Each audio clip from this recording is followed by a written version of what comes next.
Hey guys, welcome to Juicy Tea, where I read out the best stories on Reddit, so you don't have to.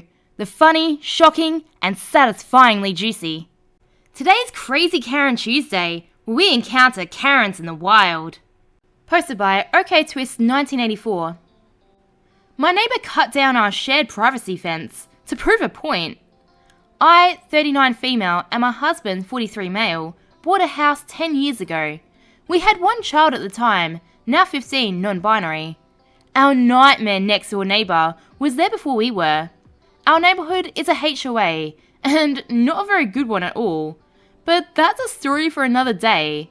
Setting the scene for the mind-boggling display that is to come. This neighbour was difficult from the start.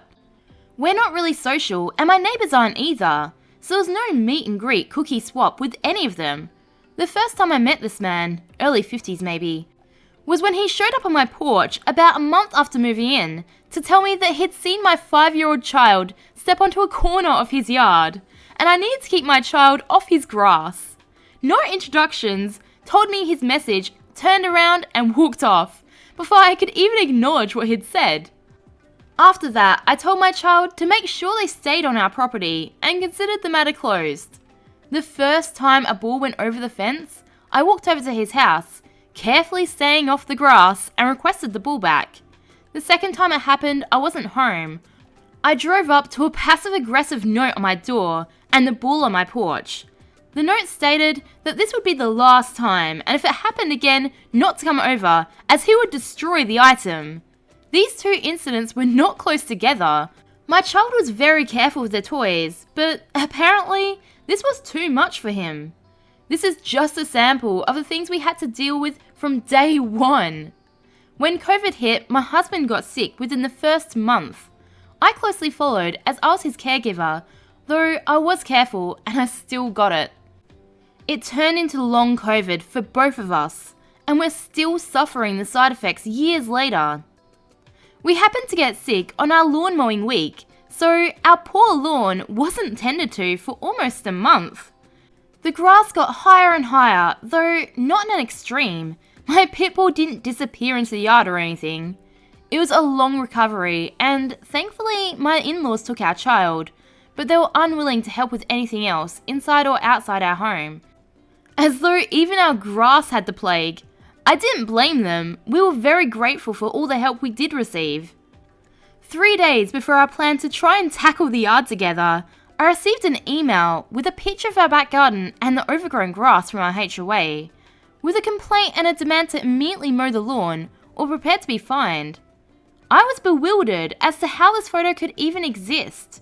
We had a 6-foot wooden privacy fence, and the angle wasn't from an elevated height. It could only have been taken from my bad neighbour's yard. I trekked into my backyard with my trusty pit bull to fight off any wild animals in my obviously overgrown yard.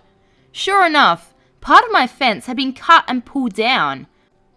About a 4-foot long section, and he'd nailed 2 small boards up to keep the fence in place so we wouldn't notice. So we ended up mowing the grass as originally planned, and the smug look on his face the next time I saw him really irked me.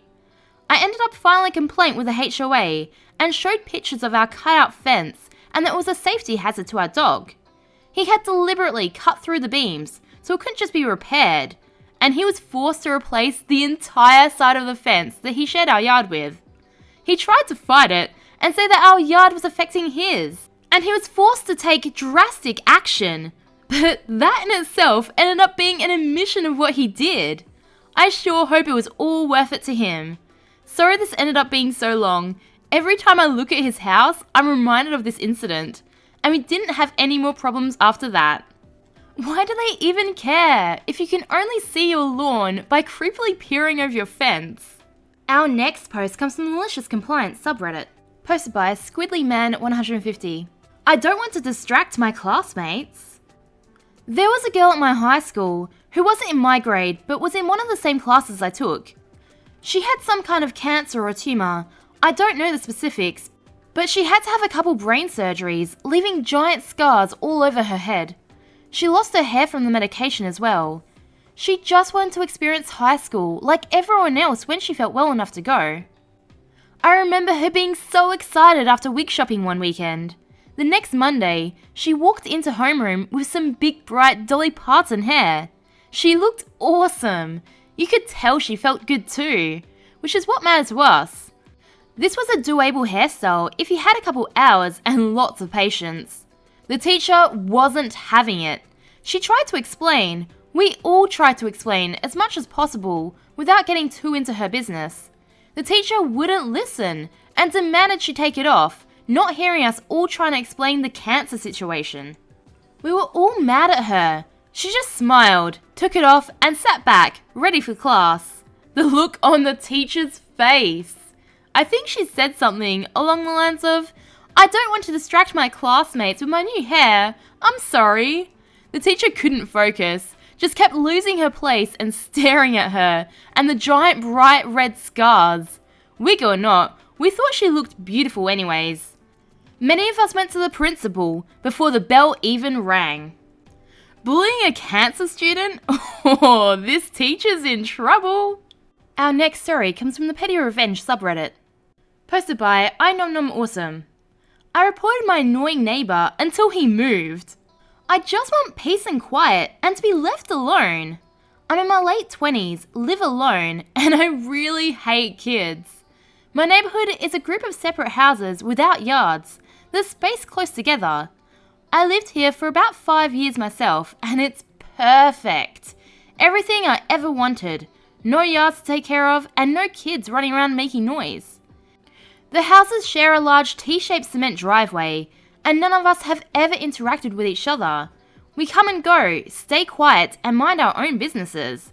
There's a small park down the street with grass for those who want it. Literally a 30-second walk away. About a year ago, a guy with a lot of little kids moved into my neighbourhood. As always, I just drove past him like everyone else and closed my garage. Never spoke to him, no problem. Over time, he started making himself at home.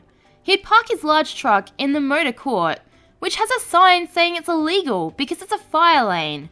He would block his neighbour's garage across from him, and he would set up lawn chairs in front of his neighbour's garage and have his little kids out there running and screaming right in front of people's houses and garages. So we would all have to listen to it, and then try not to run over the kids as we backed our cars out of our garages. He would rev his motorcycle at 8 AM on a Saturday and wake up the neighbourhood. When his kids would be blocking the driveway, they'd take their sweet time moving. Because of this, I did one simple thing. When I would come home every day and drive past/around them, I wouldn't wave back when he waved at me. Oh, how that hurt his pride. He should have left it at that, but oh no, he had to press the issue. So he started waving more, and then shouting at me as I drove past, and then telling his kids to stop and stand and wave at me as I drove past and around, and ignored them all. Until eventually, he decided he didn't like how I drove around his kids that were in the way, even though I always drive at a safe, slow speed. So he tried to confront me. He shouted at my car and then came to my garage as I was getting out of the car and had the garage door closing. So it closed right in front of his face without me ever even looking at him. He didn't like that, so he immediately walked to my front door, saw that I had a doorbell camera, turned around and walked away. Couple days later, coming home, he was crossing the driveway as I arrived, and because he told the kids to stop and wave at me, the dipshit stopped in the middle, so he stood in my way, blocking my car while I'm trying to get the kid to move. So I honked for 3 seconds right in front of his face until he moved. That was our last interaction. I decided he's annoyed me enough. I live in a HOA. I don't actually care about any of the rules, but I decided to use them all to report him endlessly for every violation I knew of, using my dash cam on my car for screenshots with evidence. His parking in the motor court stopped after they gave him a ticket. He had to throw out his child's playhouse that he had set up next to his garage, and I kept reporting him for having an open garage door that I don't actually care about, in order to get him to have to stop hanging out in the motor court and, oh, I don't know, use his brain and take the kids down the street to the park? It only took 4 months of reporting him repeatedly, and he just moved out. Too long, didn't read. My neighbour was being a jackass, so I reported him to the HOA for violations I didn't actually care about until he finally gave up and moved away. Our next story comes from the Entitled People subreddit, posted by a humble couple 7560. Breakfast. My aunt is visiting from out of town and wanted to go to breakfast, but I never eat breakfast and I have a kitchen stocked full of food. I said, I'm happy to cook for you, but she wanted to go out for breakfast. I finally agreed to go out to breakfast with her, and then she gets upset when I ask to split the check. Like, Madame, you're the one who wanted to do this. I was perfectly fine staying at home, so no, I'm not going to pay for your $25 breakfast. Update. A few people thought that maybe she was upset as she might have wanted to treat me, and I understand how you came to that conclusion, as that's what most of us would do, treat our host. However, this was not the case. She did not verbalize her irritation, but her body language said it all. What she did say was, "Oh, I hope I didn't leave my billfold in the suitcase." At the end of our meal, after I'd paid for my meal and she had yet to pay for hers.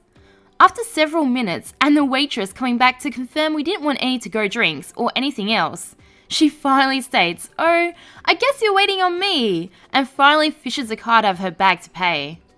This is your aunt? She expects her niece, who's hosting her, to cover her bill. Oh my god. And our last story comes from the BestofRedditorUpdates subreddit, posted by Evil Queen of Utopia. Kicked out of a restaurant for breastfeeding. I, a 17-year-old female, feel so humiliated I can't even believe I'm writing this. So, a couple days ago, I went on a walk with my baby to the park. On the way back, I was pretty hungry and I stopped by this cafe for a quick bite and ordered a soup. I pay, sit down at a table, then my baby gets fussy and I know it's time for her to eat. I had a bottle packed and then I realised I'd accidentally left it at home, so I just gave her the boob. Then I hear a lady go, "Are you serious?" I think nobody's talking to me, so I minded my own business, because that's what you do when no one's bothering you.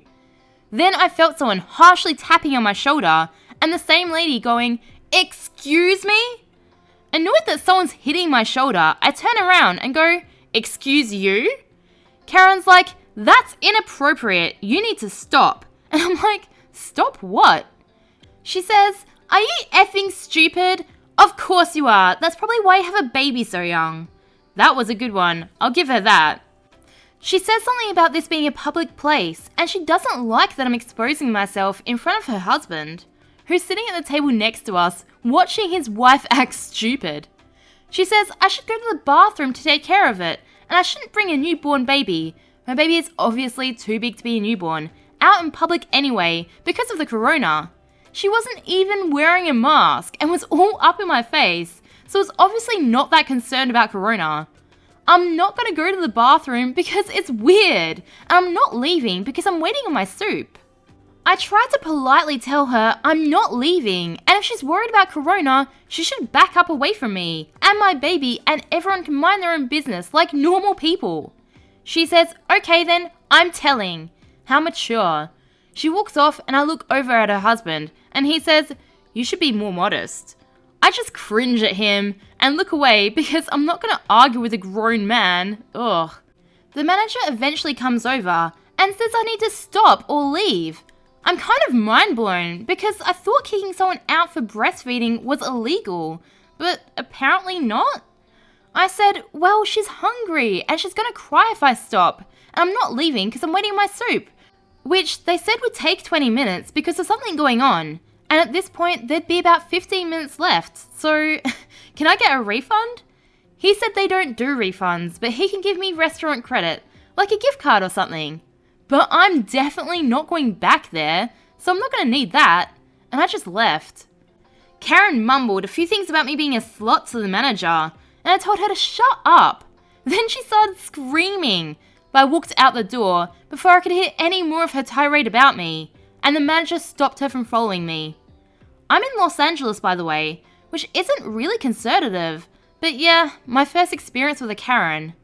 Edit, he didn't necessarily kick me out, more of kept pressuring me to stop, and added the gift card in exchange for me leaving to make it seem nicer. I just wanted the confrontation to be over and left. Edit 2. I emailed the owner saying what happened, and my friend messaged Lalech League, a group on Facebook like many suggested. They just sent a picture of the law and how it's legal to breastfeed, and said I should reach out to this other organisation called Breastfeed LA since they deal with the more legal stuff. Update. The owner replied to my email and apologised profusely and offered a $1,000 cheque as compensation that I happily took. I feel like I could have gotten more out of court, but I don't really have the time for that, so whatever. Info I got from the owner. The manager ended up getting fired because I guess he was already incompetent, and then him risking the restaurant getting sued over this was the last straw. And turns out, he did know the Karen. They were acquaintances of some sort, church friends or something. The owner also said I can stop by any time for a free soup or muffin if I want. Honestly, I think he's more worried about getting sued than if he's actually sorry, but he seems like a nice enough guy, and I'm not that pressed about the situation anymore. The husband that told you to be more modest? You should have told him to be less of a perv. Remember, I post new content every day, so subscribe for more juicy tea.